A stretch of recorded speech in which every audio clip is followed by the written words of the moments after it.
Top-down peace-building strategies, or peace from above, refers to the approach in which the construction of peace depends on international and state-level official actors. Bottom-up peace-building strategies, or peace from below, mean that peace is derived from individual and civil society actors. The concept of local ownership assesses its importance to peace building. Despite its importance in peace building, local ownership has remained a vague and ambiguous concept. Some scholars define local ownership as a mere practical strategy for action.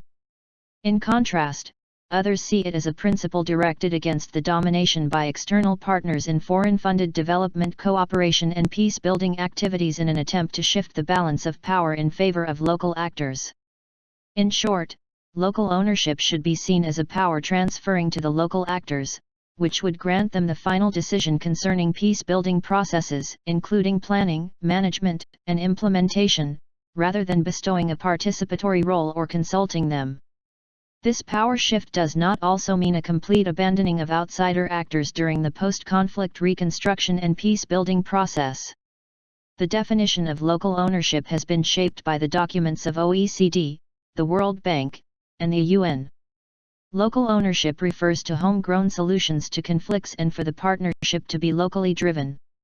Local ownership is essential in post-conflict reconstruction and peace-building processes for several reasons.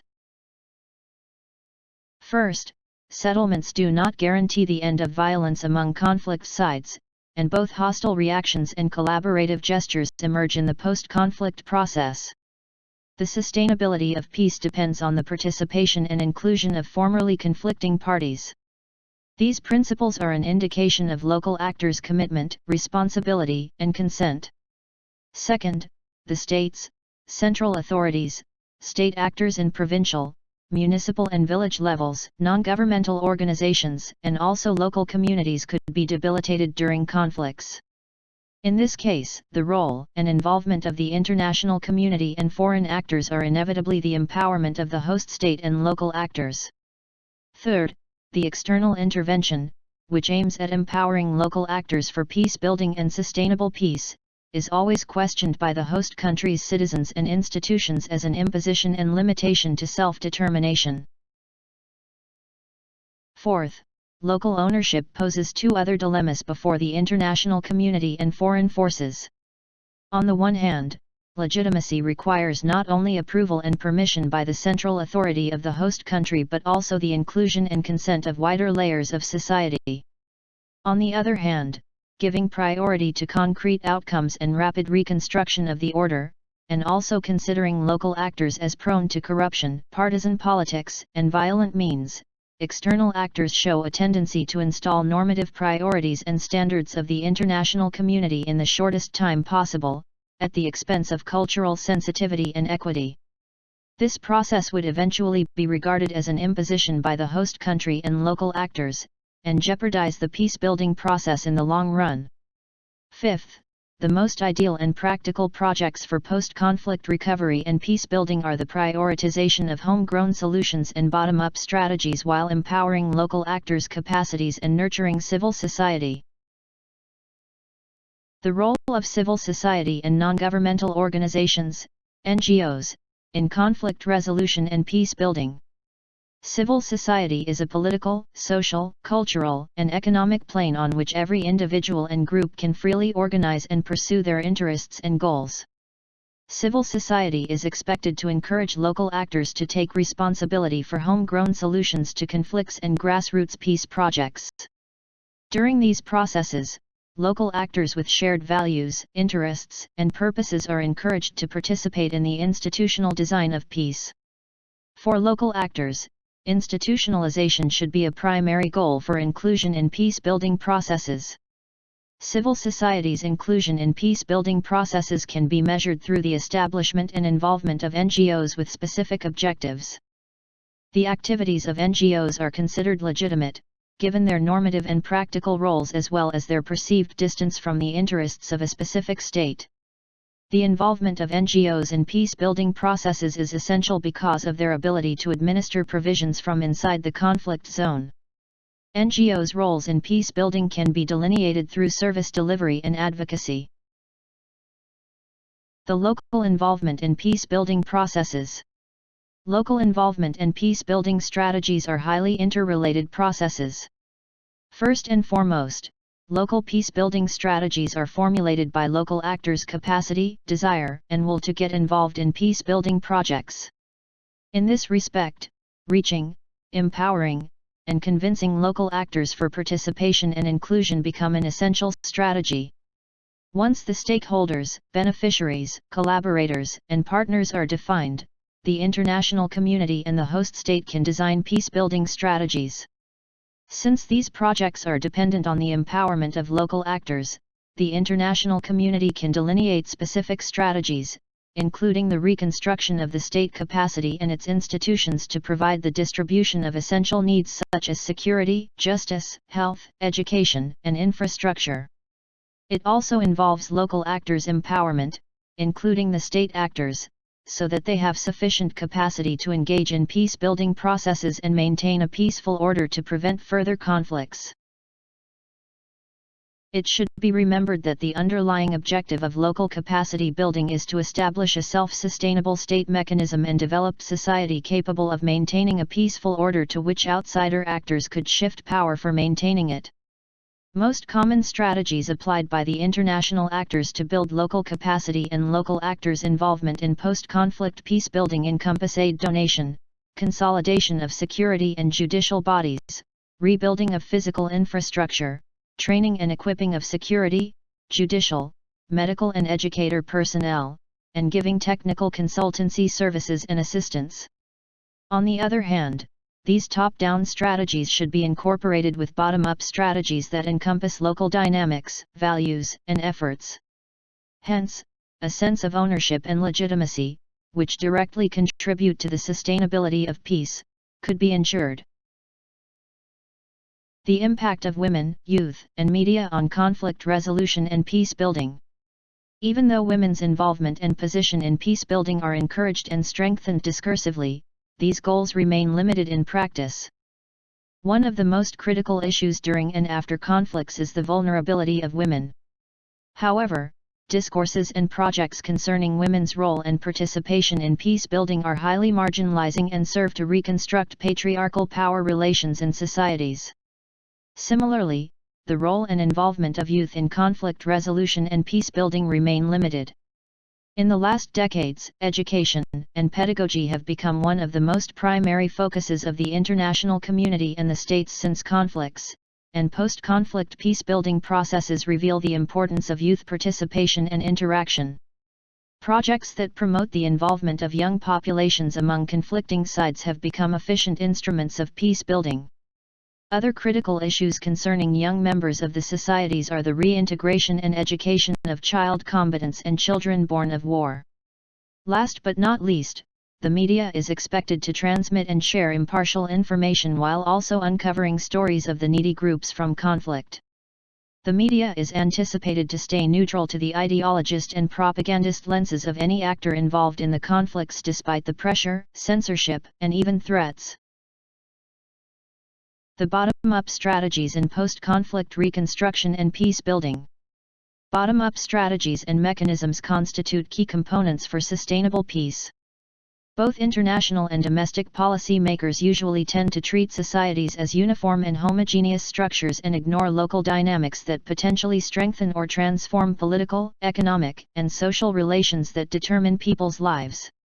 In this juncture, local-level bottom-up mechanisms become more vital to measure post-conflict societies' situation and experience of conflict while offering essential precursors or provisions for national and international peace projects. Bottom-up post-conflict reconstruction and peace-building strategies also facilitate involving more local community members, promote local agency, and also diminish patronage and corruption. The principles applied during post-conflict and peace-building processes. Equity, participation, empowerment, inclusion. Cultural sensitivity refers to showing respect to existing local methods since culturally familiar and appropriate practices and solutions will more likely guarantee sustainable peace. Bottom-up strategies facilitate involving more local community members and promote local agency in post-conflict reconstruction.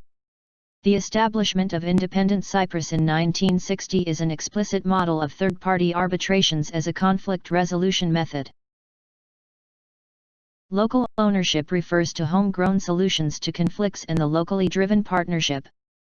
It refers to the participation of local actors and civil society in peace-building processes. International organizations, such as OECD and UN, contributed to its definition. It is considered as a practical strategy for action by the international community.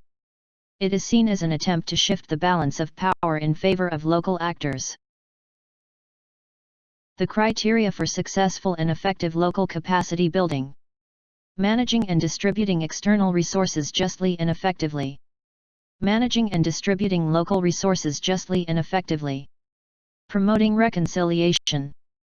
Setting and implementing locals' homegrown solutions to the conflict. Civil society. One of the civil society's primary roles is producing grassroots peace projects to contribute to the post-peace building process. Civil society does not always contribute positively to the peace-building process. One of the civil society's primary roles is taking responsibility for homegrown solutions to contribute to the post-peace building process. Civil society should be seen as a sphere in which local actors with shared values, interests, and purposes can freely organize together. NGOs are an explicit demonstration of civil society's involvement in post-conflict peace building. NGOs' activities are seen as legitimate by local and international actors. The international community and states increasingly cooperate with NGOs in peace building. NGOs are generally better at reaching and advocating the indigent and marginalized groups of the society. The operational priorities for the international community to implement the local ownership principle. Reaching local actors and transmitting information. Administration of justice and implementation of the law. Enhancing security. Designation of capacities, priorities, and expectations. The increasing role of international organizations in conflict resolution through the concept of local ownership. The exercise of local ownership ideally refers to homegrown solutions and their implementation by local actors. Nonetheless, this definition does not imply full control over all aspects of peace building or the possession of the peace building process by local actors given their incapacities, as the numerous cases proved. Hence, the implementation of local ownership for the international community anticipates support to the local stakeholders until they become self-dependent. This goal requires the assistance and guidance of the international organizations for a specific period, meaning that these actors, particularly the UN, World Bank, and OECD, get involved not only in conflict resolution but also in post-conflict peace-building processes. This new role of international organizations can also be derived from their efforts to formulate a clear definition of local ownership. Starting from the late 1990s, the transformation in international organizations' missions and goals is evident. The underlying reasons for the external actors will and tendency to cooperate mostly with the elite groups for peace building.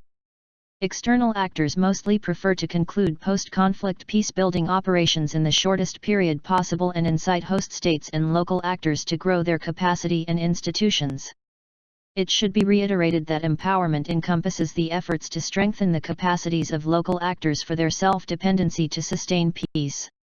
However, this goal, in practice, requires extensive work, including finding interpreters, translation of guidelines, instructions, and protocols.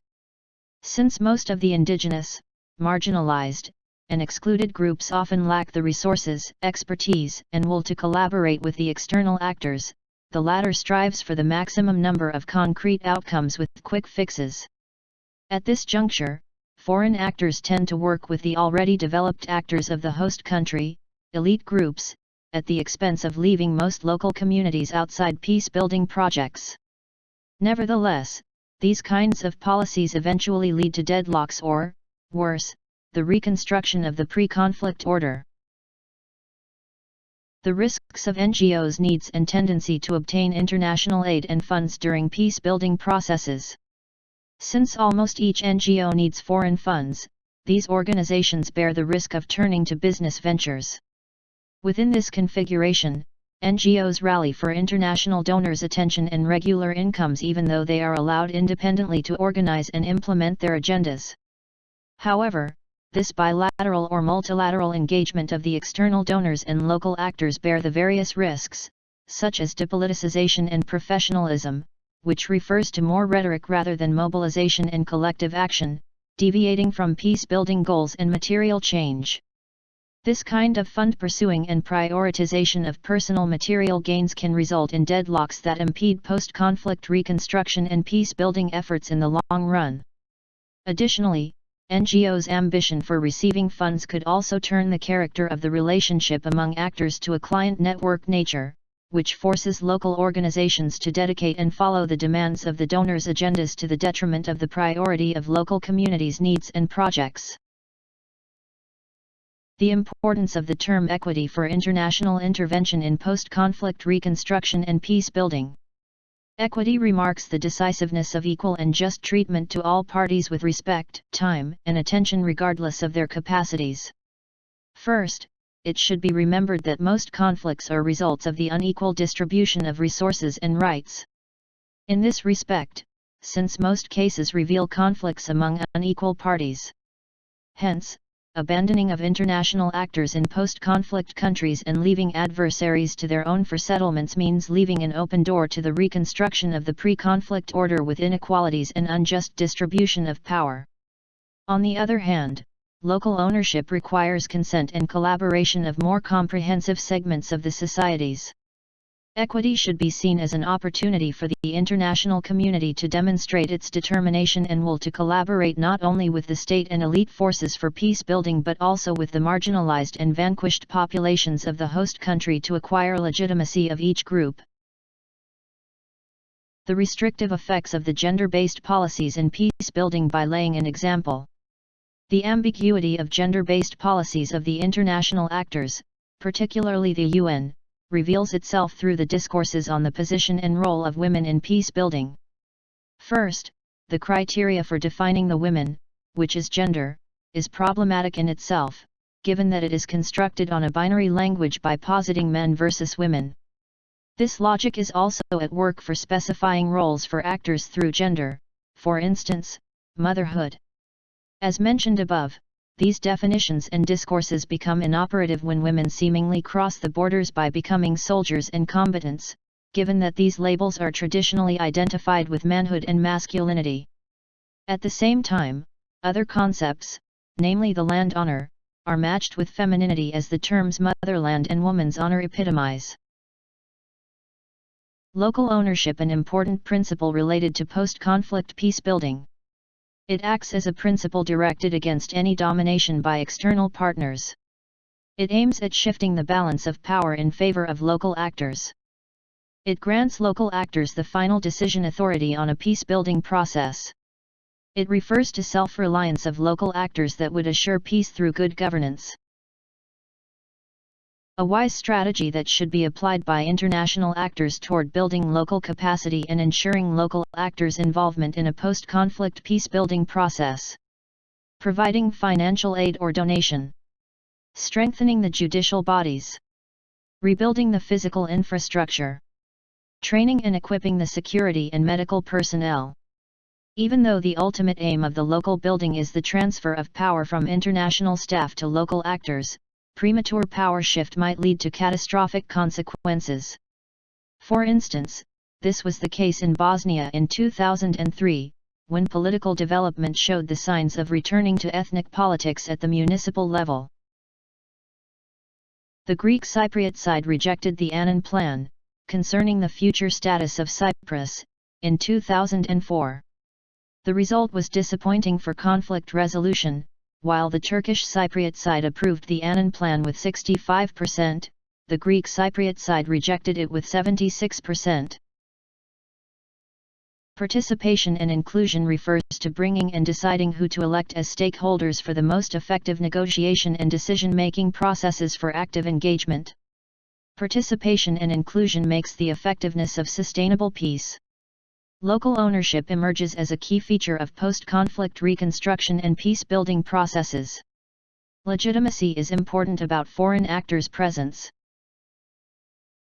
Some beneficiary groups with specific interests, including subnational and transnational non-governmental communities and institutions that have access and control over the local and international resources, might impede the delivery of post-conflict reconstruction implementations and favor political deadlocks that would buttress their interests during post-conflict processes.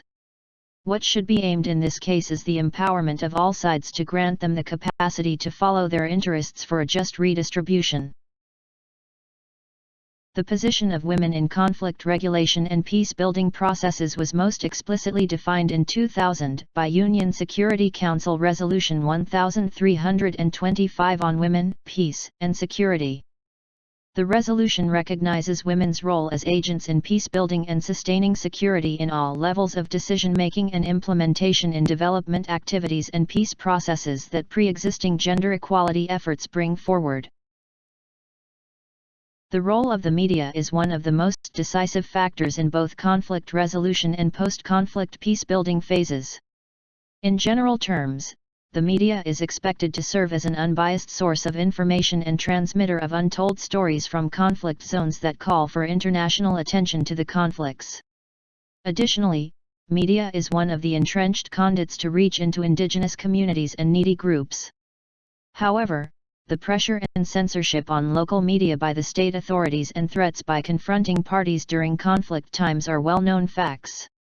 Taken all together, the media is expected to stay neutral to the ideologist and propagandist lenses of the states and conflicting actors and open to transmit news and coverage concerning the effects of conflicts and demands of local actors rather than pursuing sensational reporting.